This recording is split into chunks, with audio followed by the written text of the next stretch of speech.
Ya. Oke, Bang Benjamin. Oke, Anda dari Kristen.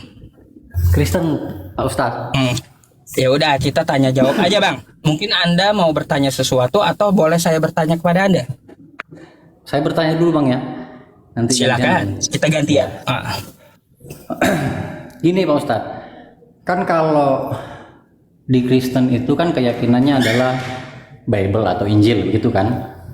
Kalau di Islam itu dengan Al-Qur'annya gitu kan. Nah, Terus? kalau di Injil itu kan ada ayat bahwa akulah jalan kebenaran dan hidup, tidak ada yang melalui Bapa selain melalui aku, kan begitu kurang lebih. Nah, pertanyaan saya begini Pak Ustadz, apakah di Al-Qur'an itu ada semacam ayat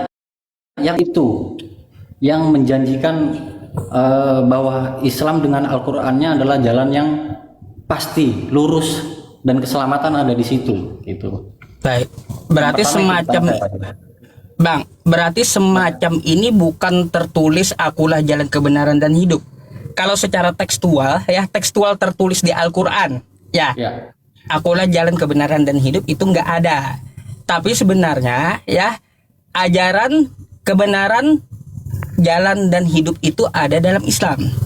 Semacamnya kan kata Anda, kalau akulah jalan kebenaran dan hidup, tidak akan sampai kepada Tuhan ya tanpa melalui aku. Itu ada di Al-Qur'an Bang juga. Di ya, ayat contoh berapa, kayak saya mau tahu soalnya saya pengen ngerti juga. Ali Imran 31. Qul in kuntum tuhibbunallaha fattabi'uni yuhibbukumullah. Apabila kamu mencintai Allah maka ikutilah sunnahku. Ini saya akan bukakan aja sama Abang ya. Oke.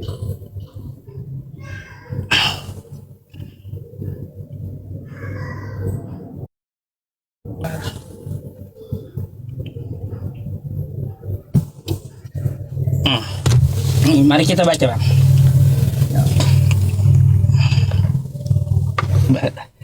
Qul in kuntum tuhibbunallaha fattabi'uni yuhibbukumullah ya wa yaghfir lakum dzunubakum wallahu ghafurur rahim ya. Katakanlah mana nih? Katakanlah, jika kamu benar-benar mencintai Allah, ikutilah aku. Niscaya Allah akan mengampuni dosa-dosamu dan Allah mengampuni. Allah Maha Pengampun lagi Maha Penyayang. Oke. Jadi ada jalan itu ada dalam Islam, ada. Kalaunya kayak gini Bang ya, kita punya banyak dalil tentang masalah itu. Seperti Yohanes 14 nomor 6 yang dikatakan oleh Yesus itu banyak dalilnya di Al-Qur'an Bang. Ada.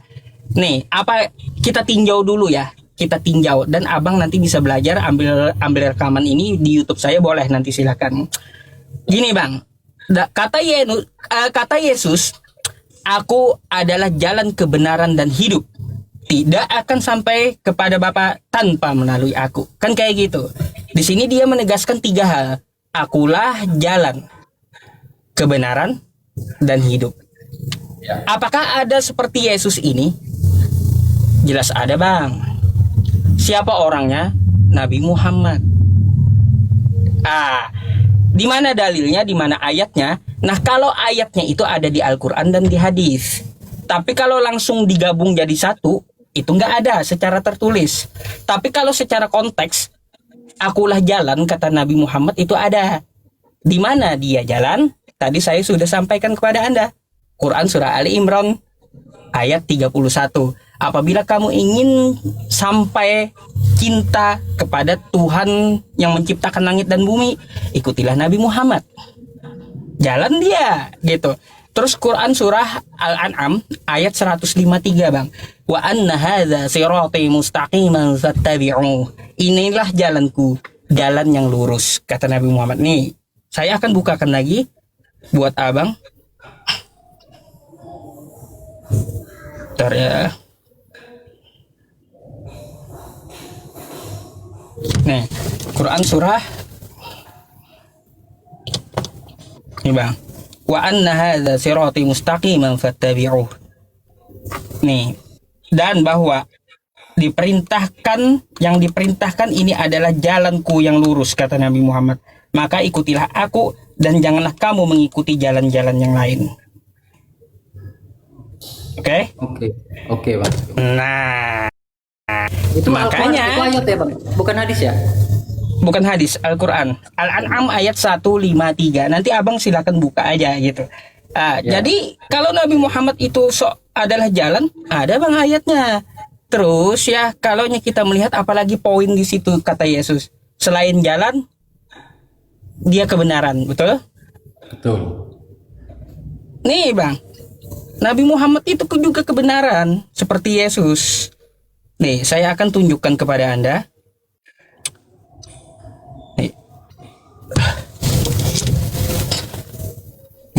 Gak apa-apa saya bolak-balik.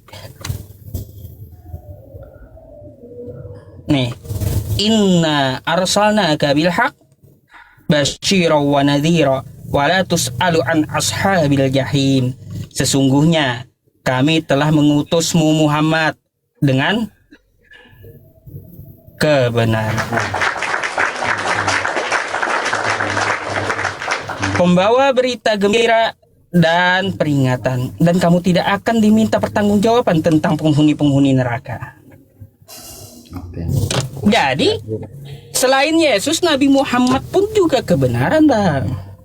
Tadi dia udah jalan Nabi Muhammad tuh, habis itu dia juga kebenaran. Terus Nabi Muhammad apakah seperti Yesus? Katanya Yesus menjamin hidup yang kekal, betul? Akulah jalan kebenaran dan hidup. Betul. Apakah Nabi Muhammad itu menjamin hidup yang kekal? Ini saya bukakan sama abang ya. Bentar ya.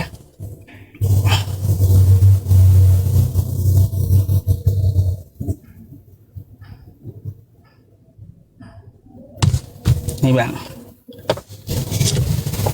langsung saja saya ambil di Google aja hadisnya. Nih, kullu ummati yadkhulunal jannah. Nabi bersabda, seluruh umatku akan masuk surga.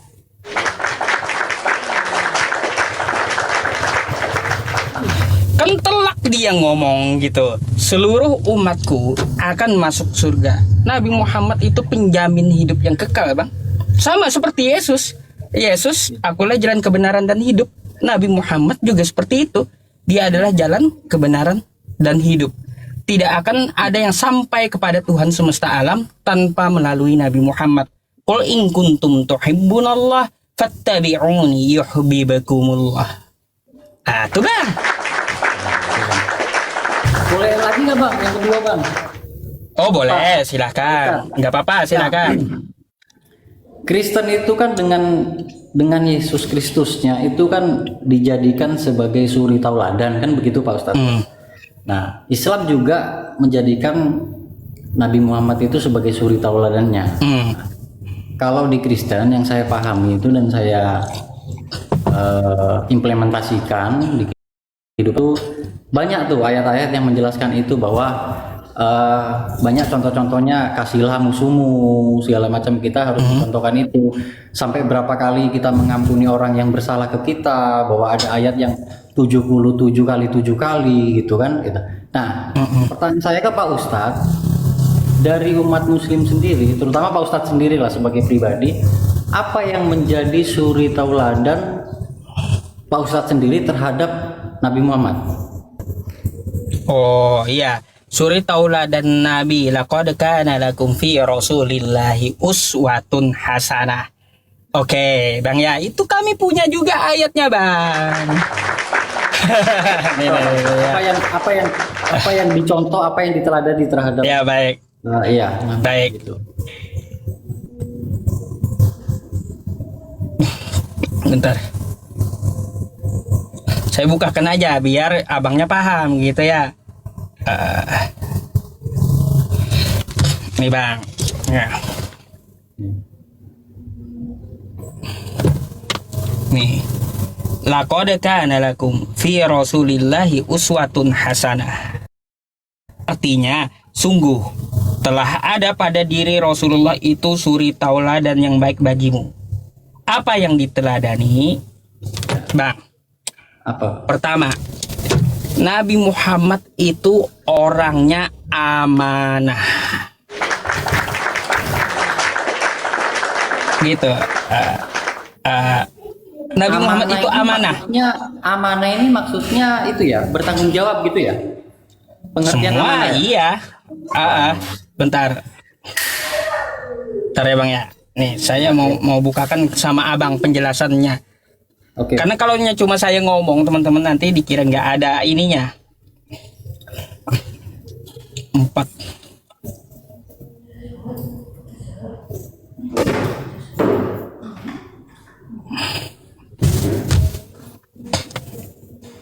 Nih Bang. Mari, apa yang kita teladani dari Nabi ya? Nih.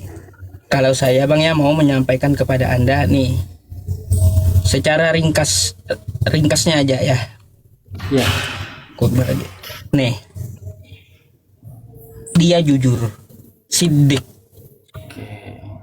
Terus amanah, dapat dipercaya. Tablik, dia menyampaikan kebenaran.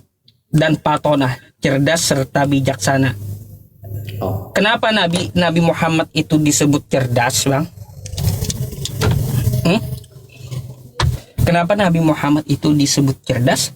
Ya itulah suri tauladan dari Nabi kami. Terus bijaksananya dia di mana? Sebelum Islam datang ya Bang ya, Nabi Muhammad itu orangnya udah bijaksana. Udah bijaksana duluan, gelarnya pun Al-Amin gitu. Gelar Nabi Muhammad itu Al-Amin, orang yang dipercayai oleh seluruh jazirah Arab. Gitu. Orang yang paling dipercaya. Dia nggak mau bohong. Nah, itu teladan dari Nabi untuk kita tiru gitu Bang. Dulu ya perebutan Hajar Aswad. Berapa suku berebut untuk meletakkan Hajar Aswad. Beberapa suku itu dikumpulkan oleh Nabi Muhammad, lalu semuanya memegang batu Hajar Aswad itu dengan sebuah kain, lalu meletakkannya bersama-sama semuanya. Itulah kebijaksanaan Nabi Muhammad sebelum diutusnya itu contoh, Nabi Muhammad atau agama Islam. Nabi iya, begitu ya. Semua pemimpin suku-sukunya itu dia panggil gitu. Terus dia amparkan kain, lalu batu Hajar Aswad itu dia letakkan, lalu semua kepala suku itu meletakkan bersama-sama. Sebelum Islam tuh orangnya udah kayak gitu. Orangnya udah bijaksana. Makanya Bang, ya ada 4 sifat yang perlu kita tiru dari Rasulullah. Siddiq, tablik, ya, terus amanah serta patonah. Jadi gitu Bang. Oke Bang. Makasih Bang. Ya. Itu Bang. Banyak suri taulat. Kalau abang mau mengetahui Nabi Muhammad, ya serius nih. DM saya, nih, ya. Nanti saya kirimkan. Saya kasih buku, tapi wajib dibaca, tapi. Ya. Oke. Terakhir boleh nggak Pak? Terakhir, aku baru ingat Pak Ustaz. Terakhir. Oh boleh, silakan. Maaf ya. Saya pengen tahu. Tapi Pak Ustadz jangan jangan tersinggung ya, maksud saya ya. Enggak. Ini kan pertanyaan. Ya, pertanyaan saya begini, saya itu punya banyak teman Muslim semua, banyak teman saya. Nah, saya pernah bertanya begini, kenapa kiblat umat Muslim itu yang awalnya ke Masjid Al-Aqsa dipindahkan ke Ka'bah? Nah, semua teman saya menjawab tidak ada penjelasan ilmiahnya atau logisnya gitu Pak Ustadz. Semua jawabannya adalah karena wahyu gitu. Makanya saya coba tanya ke Pak Ustadz, itu kenapa ya gitu. Saya hanya pure bertanya aja ini, bukan untuk maksud apa-apa Pak Ustadz gitu. Baik Bang, Nabi kami itu kan diutus di Jazirah Arab, tepatnya di Mekah kan dulu ya, sekitaran Ka'bah itu. Turun wahyu kepada Nabi. Terus dari penghuni yang ada di Mekah itu ada Yahudi, ada juga Nasrani, terus ada juga pagan Quraisy, kan kayak gitu. Banyak gitu, majemuk di situ. Ada Yahudi, ada Nasrani, ada pagan Quraisy.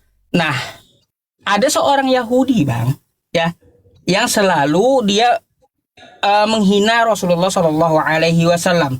Lah, Kalau Tuhan kamu Yahudi juga, ya Tuhan kamu Tuhan yang kuat, maka kata orang tersebut, kata orang Yahudi tersebut, coba ya perintahkan Tuhanmu bikinkan kiblat. Di situ Nabi Muhammad itu selalu dicerca oleh dia itu. Padahal sholat Nabi Muhammad ke arah Yerusalem terus. Tapi Nabi Muhammad melihat ke langit, menengadah dia. Menengadah sampai turun perintah Allah. Apa perintahnya? Quran surah Al-Baqarah ayat 144 dan 150. Wa min haitsu kharajta fawalli wajhaka syatral masjidil haram. Untuk menjawab Yahudi tadi ya, bahwa Tuhannya Nabi Muhammad itu adalah Tuhannya Nabi Musa yang maha kuasa, maka tidak perlu lagi ikut kiblat di Yerusalem, tapi wahai Muhammad, arahkan wajahmu ke Masjidil Haram. Tuh ada ayatnya bang, nih ya saya jelaskan sama abang nih. Saya ini ringkas seperti itu Pak Ustadz gitu. Iya, jadi nggak langsung apa-apa. dijawab wahyu, atas wahyu gitu. Jadi kan kita kan bertanya-tanya ini kan. Nih. Qad nara taqalluba wajhika fis sama falanuwalliyannaka qiblatan tardaha fawalli wajhaka syatral masjidil haram wa haitsu ma kuntum fawallu wujuhakum syatrah wa innal ladzina utul kitaba liya'lamuna annahu al-haqqu mir rabbihim wa mallahu bighafilin amma ya'malun. Kita baca ya Bang ya, maksudnya apa? Sungguh kami sering melihat wajahmu menengadah ke langit, maka sungguh kami akan memalingkan kamu ke kiblat yang kamu sukai.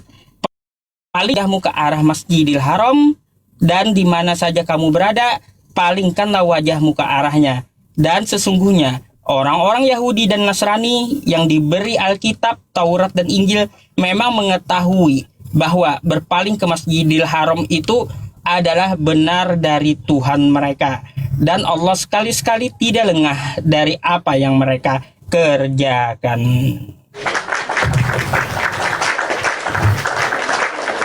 Oke, Itu Bang ceritanya. Kenapa jadi kenapa kami ya berarti kesimpulannya kan ketika Nabi Muhammad diejek sama orang Yahudi tersebut kan begitu. Berarti didengar Allah gitu ya, didengar Allah gitu kan, akhirnya memindahkan kiblatnya begitu dari kiblatnya ke Ka'bah. Ya, nah teman-teman saya ini menjelaskan kan langsung ke wahyunya bahwa terima wahyu, tapi ada latar belakang kenapa wahyu itu turun begitu ya. Begitu ya Pak Ustadz ya. Betul asbabun nuzul namanya. Oke, siap. Mantap Pak Ustadz, terima kasih banyak sudah dikasih kesempatan naik. Jawabannya dapat semua kan? Dapat. Itu Pak Ustadz. Terima kasih. Itu Bang. Iya, semoga hidayah menjemput Anda Bang. Tapi saya boleh bertanya nggak Bang? Boleh. Apa nih Pak Ustadz? Berat nih nanti. Abang Kristen, sering baca kitabnya? Saya Kristen, kalau sering ya cukup sering lah Pak Ustadz. Gitu. Tadi abang ngaku Kristen. Ya saya Kristen Pak Ustadz. Mohon maaf nih Bang, saya mau tanya. Ya. Kapan Yesus menyuruh jadi Kristen? Nanti agak panjang kalau saya jelaskan. Yesus Kristus itu ya sebentar Pak ya Pak Ustadz, saya jelaskan semampu saya ya Pak Ustadz ya. Setahu saya yang diyakini saya, Yesus Kristus itu tidak pernah membawa agama begitu. Baik. Cuma kenapa Kristen muncul itu di sekitaran abad pertama, berarti sekitar mungkin 30-40 Masehi gitulah, setahu saya begitu. Nah, pengikut Kristus ini ada masyarakat di Antioquia kalau nggak salah. Sebetulnya sebutan Kristen itu awalnya merupakan ejekan bahwa untuk pengikut Kristus, makanya dibilang Kristen. Saya tahu itu. Ya, lama kelamaan pengikut Kristus ini pun menerima ejekan itu sehingga memakainya sampai dengan saat ini. Terlepas dari Kristen itu pecah, muncul Katolik, Ortodoks, apa segala macam, terus Protestan, tapi awal mulanya Kristen itu begitu. Kalau Yesus Kristusnya sendiri tidak pernah dia menyebut bahwa saya Kristen, saya membawa agama A, B, C, itu nggak ada Pak Ustadz. Menurut keyakinan saya begitu Pak Ustadz. Nah, kalaunya nggak ada, lalu kenapa Anda jadi? Karena saya pengikut Kristus. Begitu. Logikanya begitu Pak Ustadz. Iya. Selain karena terlahir di Kristen ya. Selain karena terlahir di Kristen, tapi setelah dewasa ini saya pikirkan, oh kenapa saya Kristen? Oh ya, Kristen itu untuk mengikut Kristus, mengikut Yesus Kristus. Nah, saya Mengikut Yesus Kristus. Iya, karena saya sudah mencap diri saya pengikut Kristus, ya otomatis saya Kristen begitu. Karena Artinya begini, Bang. Kristen. Ya. Itu kan secara bahasa pengikut Kristus kan. Artinya gini, secara bahasa teman-teman yang namanya mengikuti Yesus disebut Kristen, tapi Yesusnya tidak pernah mengenal Kristen gitu. Tidak pernah menyebutkan dia bawa agama tertentu. Itu yang saya yakini. Iya. Ya. Dia hanya membawa, sesuai keimanan saya, dia hanya membawa jalan menuju keselamatan. Titik, sampai di situ. Sebenarnya Bang, kalaunya kita melihat ke Matius 5 nomor 20 di kitab Anda, Yesus itu bawa agama, Bang. Matius 5 Matius nomor 5 ya. 20. Oh, 20. ya. Matius 5 sudah. Ayo. Matius 5. Kita buka ya. Ya. Matius 5 ya. Deh. Ini Bang. Oke, saya baca juga nih. Ya. Maka aku berkata kepadamu, jika hidup keagamaanmu tidak lebih benar daripada hidup keagamaan ahli-ahli Taurat dan orang-orang Farisi, sesungguhnya kamu tidak akan masuk dalam kerajaan sorga. Agama apa yang diajarkan Yesus kepada muridnya?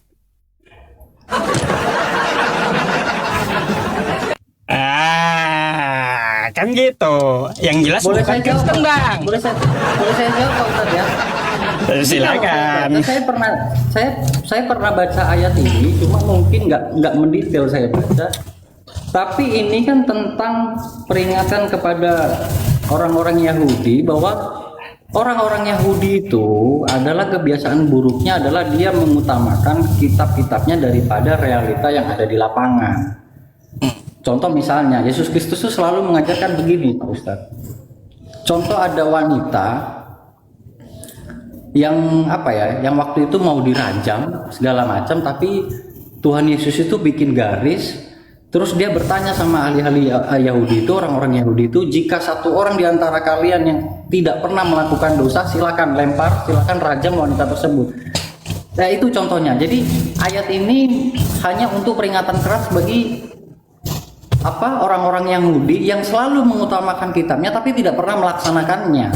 Makanya saya nggak tahu ya, kalau misalnya kita telusuri bahasa aslinya seperti apa, saya bukan ahli Alkitab juga kan. Tapi terjemahan saya begitu Pak Ustadz, gitu. Ya gini Bang, kalau kita tak ketahui kosakata Yesus, maka aku berkata kepadamu, kata dia, jika hidup keagamaanmu, ini jelas ya merujuk kepada murid-muridnya yang Yahudi, tidak lebih benar daripada keagamaan ahli-ahli Taurat dan orang-orang Farisi, kamu tidak akan masuk ke dalam kerajaan surga. Agama apa yang diajarkan oleh Yesus kepada muridnya itu? Agama saya nggak tahu, agama kasih mungkin. Jadi kan ini kan sebenarnya ini kan gini loh Pak Ustadz, maksud saya Yesus itu hanya memperingatkan orang-orang Yahudi atau murid-muridnya juga bahwa ketika kita menjalankan suatu keyakinan atau kepercayaan atau agama itu, jangan cuma mentingin ritualnya saja. Tujuannya kan ya gini, artinya gini Bang. Begini Bang, ketika Yesus berkata seperti itu, ya seharusnya Anda berpikir kenapa Anda menjadi Kristen, sedangkan Yesus ada mengajarkan agama kepada muridnya. Ya.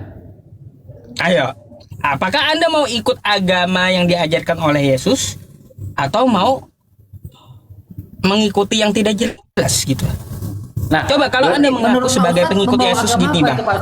Saya coba bertanya kembali nih ke Pak Ustadz. Menurut Pak Ustadz, Yesus membawa agama apa? Di ayat itu Yahudi. tadi. Oh, Yahudi. Oh.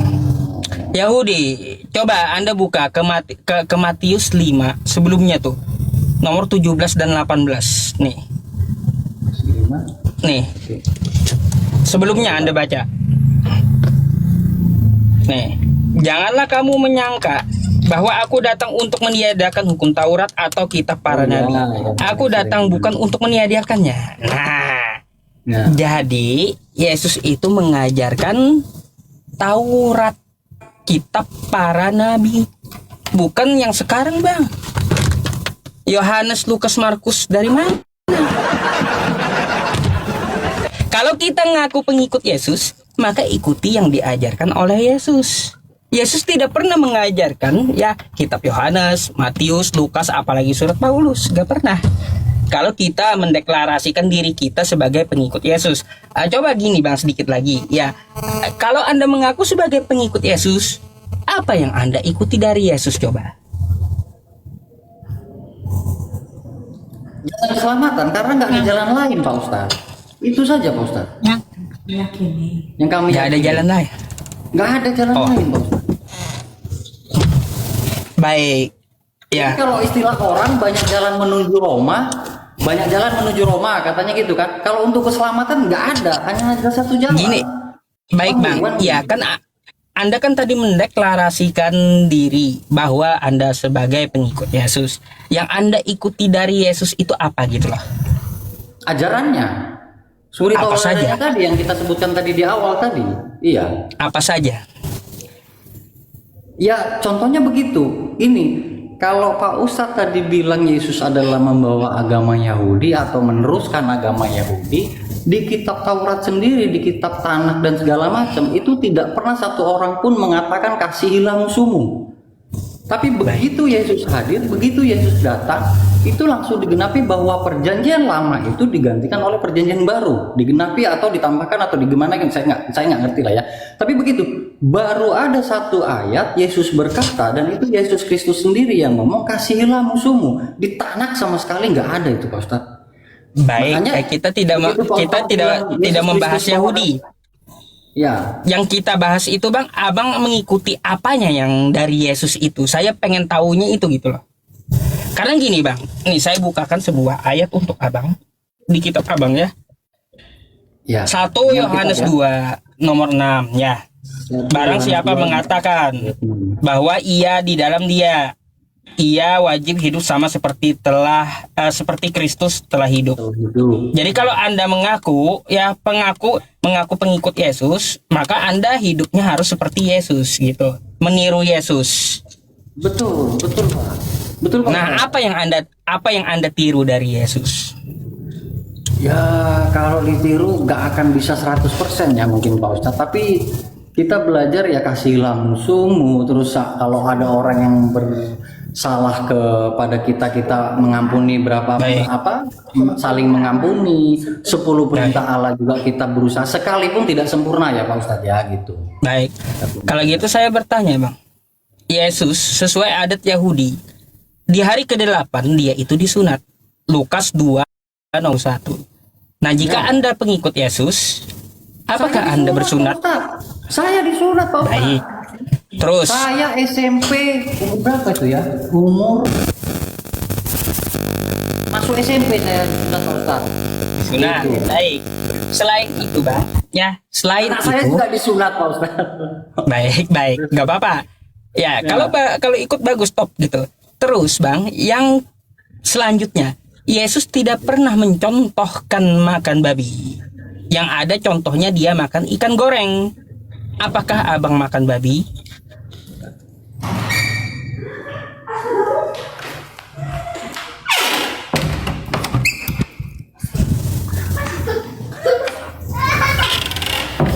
Iya Pak Ustadz. Nah kalau itu belum Pak Ustadz.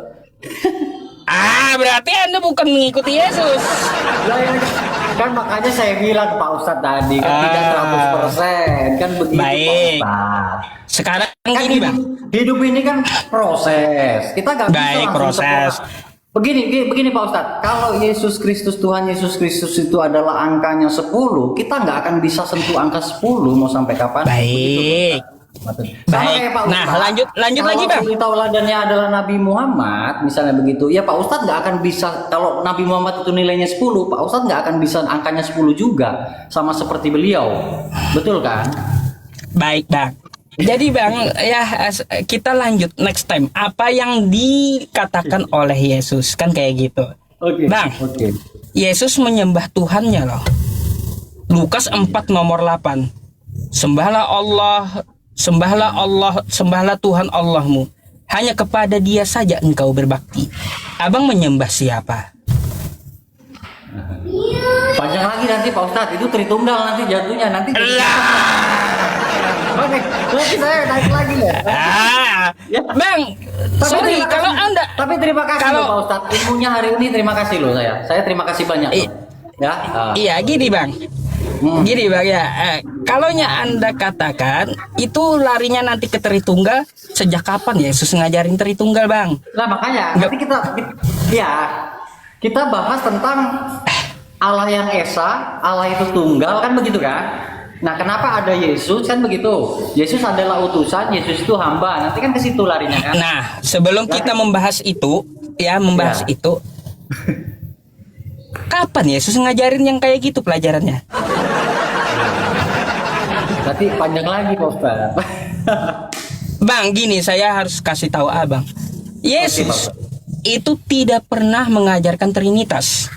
Yesus tidak pernah mengajarkan Kristen. Yesus dalam Markus ya, dia berkata, "Hai Bani Israel, Tuhan Allah kita, Tuhan itu Esa." Nggak ada Yesus mengajarkan, "Hai Bani Israel, Tuhan Allah kita, 3 dalam 1." Nggak ada. Saya setuju saya Pak Ustaz. Saya setuju.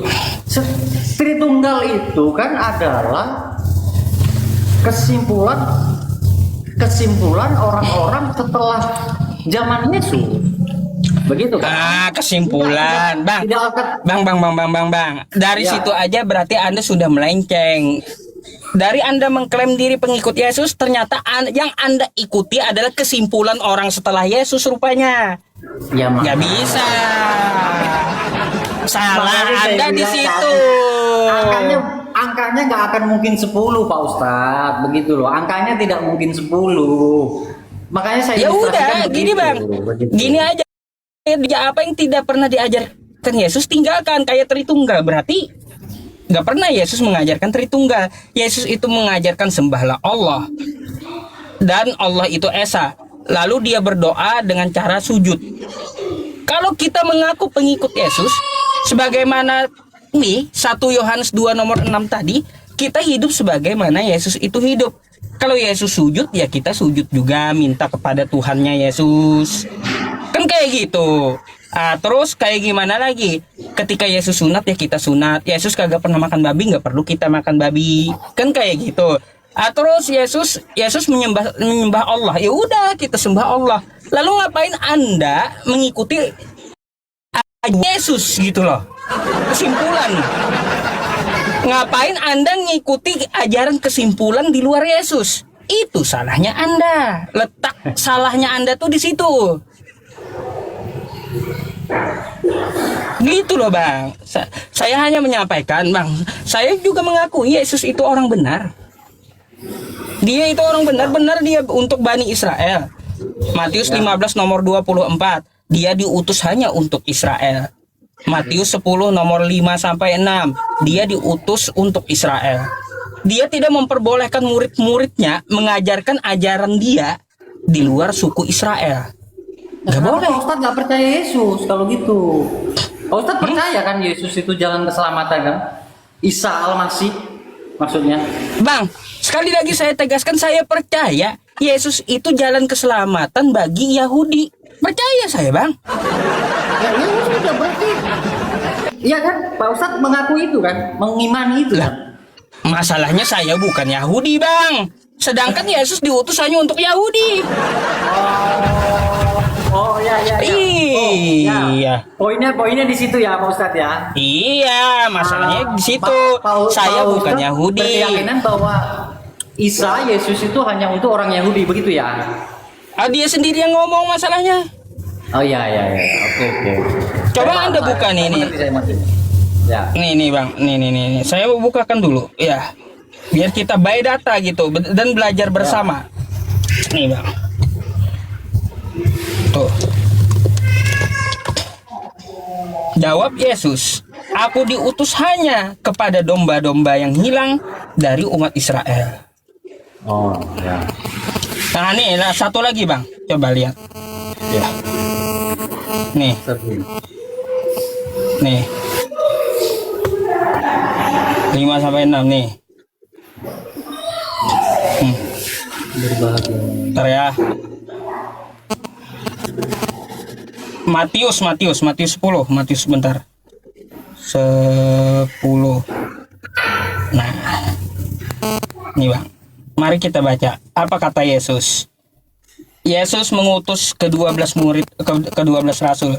Ke-12 murid itu diutus oleh Yesus dan ia berpesan kepada mereka, janganlah kamu menyimpang ke jalan bangsa lain atau masuk ke dalam kota orang Samaria, melainkan pergilah kepada domba-domba yang hilang dari umat Israel. Karena dia diutus hanya untuk Israel Bang, dan ini juga diabadikan dalam Quran nih, kalau Anda mau tahu. Nih. Oh di Al-Quran ada juga Pak Ustadz? Ada Bang. Oh, ayat apa Nih. Pak Ustadz? Ali Imran ayat 49. Wa rasulan ila bani Israel. Apa artinya? Yesus itu atau Nabi Isa itu untuk siapa? Dan sebagai rasul pada Bani Israel. Makanya Bang, saya akui dia adalah orang yang benar ya. Dia mengajarkan mengesahkan Tuhan. Dia orang yang benar. Hanya saja ajaran dia hanya untuk lokal untuk Bani Israel. Gitu. Gak bisa Tapi saya kan jalan ikut Yesus. keselamatannya bukan untuk lokal saja Pak Ustadz. Jalan keselamatan kan hidup yang kekal kan? Coba kalaunya kita lihat kata Yesus inilah. Bang, coba kalaunya kita lihat kata Yesus inilah hidup yang kekal itu. Mereka mengenal engkau satu-satunya Allah yang benar. Dan mengenal Yesus Kristus yang telah engkau utus. Jadi kalau kita pengen hidup kekal, kata Yesus, akui dia bukan Tuhan. Nih Bang, coba kalau kita lihat. Betul nggak yang apa saya ucapkan tadi? Nih Bang ya, nanti dibuka. Nehemia 8 nomor 6. Oke? Lalu Ezra ya. Nah, lalu Ezra memuji Tuhan, Allah yang maha besar. Dan semua orang menyambut dengan amin amin. Ini Nabi Ezra ini di kitab Anda sambil mengangkat tangan. Kemudian mereka berlutut dan sujud menyembah kepada Tuhan dengan muka sampai ke tanah.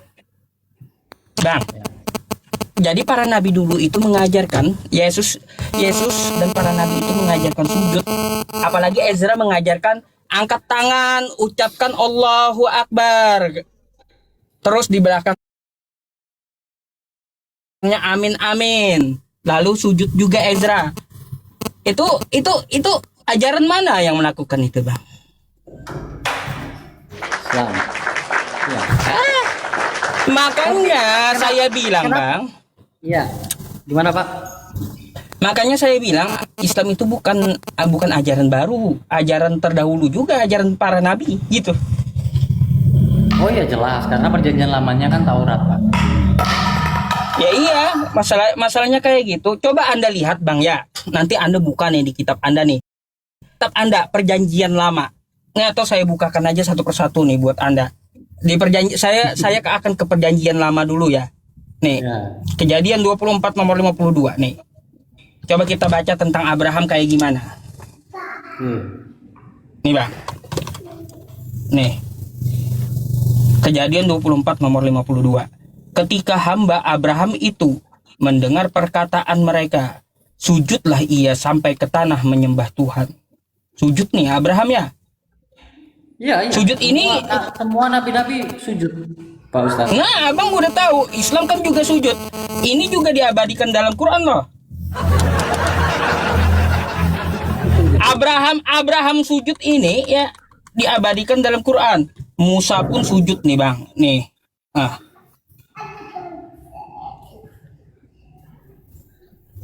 Ntar saya bukakan dulu. Tuh. Segeralah Musa berlutut ke tanah lalu sujud menyembah. Sujud juga Nabi Musa. Kalau kata-kata sujud banyak di Alkitab, Pak Ustadz. Iya bang, karena ajaran para nabi itu apa? Merendahkan diri kita terhadap Tuhan semesta alam, mengesahkan dia, mentauhidkan dia gitu. Nggak ada paham lain ya bang ya, nggak ada paham lain yang diajarkan oleh para nabi. Nggak ada nabi yang mengajarkan Tuhan akan jadi manusia, nggak ada para nabi itu mengajarkan yang trinitas. Nggak ada sama sekali. Silakan Anda cari nabi manapun. Nanti jadinya kita panjang lebar nanti tentang nubuatan Musa itu, Pak Ustadz. Kalau di perjanjian lama, nubuatan Musa itu kan begitu, menjanjikan ada kelak akan bangkit bagimu raja, yang kan itu tujuan apa nubuatannya tentang Yesus Kristus.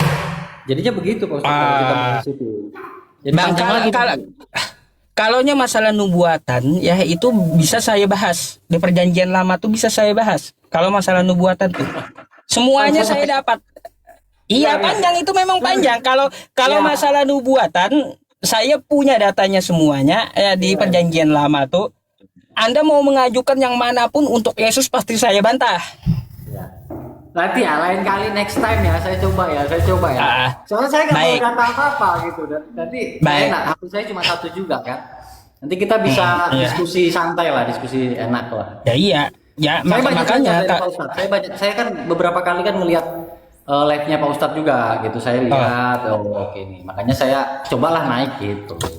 Ada tiga pertanyaan. Gini bang, ya. Bang, mungkin sebelum Anda mau turun, nih abang kan mau turun nih kayaknya. Udah geras dari tadi mau turun. anak saya berkeliaran jadi nggak konsentrasi saya. Iya makanya. Gini bang. Tapi seru juga. Bang Benyamin gini. Ya, saya mau ngajak Anda berpikir. Ya, berpikir. Apakah Anda sepakat bahwa yang namanya Tuhan itu harus maha adil? Setuju, sepakat saya. Berarti Yesus harus maha adil gitu. Ya. Baik. Sekarang saya bertanya kepada Anda. Hal kecil aja yang saya tanyakan. Yesus itu turun di abad pertama di kampung Nazaret. Betul. Tuhan turun ke muka bumi. Hanya dilihat segelintir orang di kampung itu. Dan hanya di abad pertama. Ya. Mana keadilan untuk kita sekarang? Enak kali orang abad pertama melihat dengan mata kepalanya, mereka melihat Tuhan. Ya. Sekarang kita di tahun 2026, saya nuntut dong. Saya pengen juga lihat Tuhan yang di abad pertama tuh nongol dong, harusnya dia di hadapan saya. Kalau nggak nongol berarti nggak adil. Ya. Betul nggak? Betul. Berarti gugur bang, Yesus itu nggak adil. Berarti gugur juga Tuhan gitu. Nggak adil, gugur dia. Okay, saya berpikir ya tentang itu ya tadi ya Pak Ustadz ya. Saya nggak akan jawab ya. Maksudnya saya berpikir aja dulu. Saya berpikir. Nanti akan next time saya akan jawab ke Pak Ustadz. Baik. Enak kali bang, enak kali orang abad pertama yang hidup melihat fisik Tuhan dengan mata. Enak kali. Mana ya keadilan Tuhan buat saya? Saya pun pengen lihat Tuhan dengan mata. Kalau kayak gitu. Jika Yesus itu adil, maka dia akan menampakkan diri kepada seluruh manusia. Nanti bang, nanti Pak Ustadz, kedatangan kedua kalinya, dia akan nampak kepada seluruh dunia. Itu sudah diakui ini loh Pak Ustadz. Donditan. Bang, gini, tahu kan? Tahu kita tidak membahas konteksnya yang kedua kali. Ustadz Felix. Iya. Gini Bang, tahu saya tidak membahas yang kedatangan kedua kali, enggak. Tapi yang saya bahas tuh keadilan. Kalau Yesus punya keadilan, dia turun pertama, ya, di abad pertama, segelintir manusia dapat melihat fisik Tuhan. Mana keadilan Yesus bagi saya, bagi Nah, Anda? kedatangan pertama memang Pak Ustadz nggak akan bisa menyimpulkan, tapi kedatangan kedua nanti dia akan bawa keadilan Pak Ustadz. Pak Ustadz juga ada kan itu di Al-Quran kan? Ada juga kan? Gini Bang. Baik, Betul. ada juga. Jadi gini Ya. Bang, ya, yang kita bahas itu bukan masalah simpul menyimpulkan, tetapi yang kita sepakati di awal yaitu masalah kita sepakat bahwa yang namanya Tuhan itu maha adil. Oke, oke. Ya, kesimpulannya di situ ya. Buang doktrin Anda. Di mana letak adilnya Yesus kalau dia turun di abad pertama hanya segelintir orang yang melihat? Ya. Kan gitu. Kalau dia adil seharusnya dia hari ini nongol depan saya, nongol depan adil setiap depan mata manusia. Ya. Paling nggak dia harus, Kalaupun paling nggak dia harus agak lama lah adanya gitu kan. Jangan sampai cuma umur 32 begitu kan Pak Ustadz. Paling nggak dia keliling dunia dulu lah supaya menyebarkan ke iya. semuanya. Begitu ya. Setidaknya kan ada keadilan kan jadinya kayak gitu. Ini kagak satu kampung doang. Saya nangkap. Tuhan saya macam nangkap. apa gitu loh Bang, Ya. satu kampung doang. Mana adilnya dia? Terus mana adilnya dia bagi orang buta coba? Ayo. Karena begini Pak Ustadz, karena ada satu ayat dan itu memang jadi keimanan umat Kristen yang sangat luar biasa. Berbahagialah dia yang tidak melihat namun percaya. Oh, Begitu. kalau itu Bang masalah keimanan. Itu Iya, masalah iya. keimanan. Kalau masalah keimanan nanti kita bahas. Yang kita bahas nih keadilan Tuhan. Yang nyata Mana ya. Keadilan Iya, yang nyata ya yang maksudnya. keadilan yang nyata gitu. Mana keadilan Yesus bagi orang buta coba? Masa Tuhan nongol ke muka bumi yang dapat melihat Tuhan yang sehat-sehat doang gitu. Yang sakit kagak bisa lihat Tuhan. Kan nggak adil pula Bang kayak gitu. Nggak bisa adil kalau Tuhan itu nongol. Makanya Tuhan yang adil itu adalah Tuhan yang tidak akan pernah nongol Bang. Dari manusia pertama sampai manusia terakhir kiamat nanti. Nggak mau nongol dia. Itulah bentuk keadilannya gitu. Nggak akan ada manusia dapat melihat dia. Gitu. Berarti itulah yang menjadi kesimpulan Pak Ustadz bahwa tidak mungkin Tuhan menjadi manusia. Oleh karena itu Yesus itu hanya sebagai utusan dan hamba. Begitu ya Pak Ustadz ya? Betul. Dia sendiri yang bilang. Kesimpulannya ya? Oh, baik. Oke Pak Ustadz. Terima kasih banyak. Bang. Pak Ustadz. Terima kasih. Sama-sama. Semoga Anda mendapat hidayah dari Allah Subhanahu wa taala. Ya, amin. Salam perdamaian. Damai ya, Pak Ustadz ya. Terima Oke, kasih, Pak Ustadz, thank ya. you, Bang. Saya pamit turun ya. Sama-sama. Tuh ya, enak kan kalau orangnya beradab. Enak kan kita diskusinya.